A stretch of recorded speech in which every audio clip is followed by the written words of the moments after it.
ഈ 100ാമത്തെ സിനിമ പിടിക്കാൻ പോവാ. നമുക്കതിനകത്ത് വേഷം വല്ലതും കാണുമോ? നമ്മുടെ ഒരു പ്രതീക്ഷ എങ്ങനെയാ? ഇത് ഉണ്ടെന്നാണ് പറഞ്ഞത്. പബ്ലിക്കായിട്ട് ഉണ്ടെന്ന് പറയട്ടെ. പ്രിയദർശൻ എനിക്ക് തോന്നുന്നു രാജുവിന്റെ റെക്കോർഡ് എടുത്ത് നോക്കിയാൽ ഏറ്റവും കൂടുതൽ സിനിമ രാജു അഭിനയിച്ചിട്ടുള്ള ഒറ്റ ഡയറക്ടർ എന്ന് പറയുന്നത് ഞാൻ തന്നെയാണ്. 33 സിനിമ ഞാൻ പ്രിയദർശന്റെ അഭിനയിച്ചിട്ടുണ്ട്.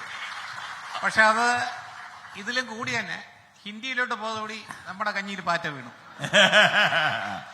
പക്ഷെ എനിക്ക് തോന്നുന്നത് തിരുവനന്തപുരം ടേൺഡ് ഹിന്ദി ബോംബെ പറയിച്ച നന്നായിരുന്നെ മണിയമ്പിള്ളയുടെ. ജഗദീഷ്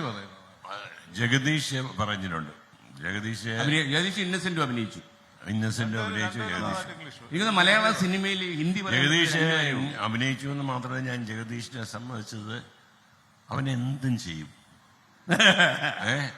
ഷാറൂഖ് ഖാന്റെ മുകളിൽ സുഖമായിട്ട് ഹിന്ദി സംസാരിച്ചവൻ.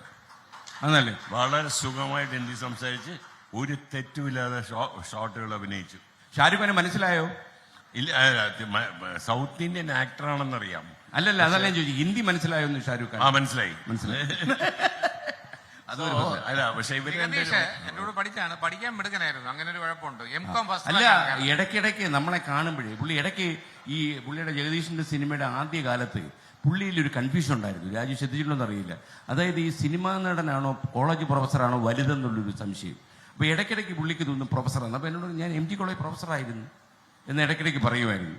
പിന്നെ ഇടയ്ക്ക് അതുകൊണ്ട് നമുക്കൊരു ബഹുമാനം തോന്നില്ലെന്ന് വെച്ചാൽ പുള്ളി പറയും ഞാൻ MCOM ഫസ്റ്റ് റാങ്കാണ്. സത്യമാണ് അതും പറഞ്ഞാൽ.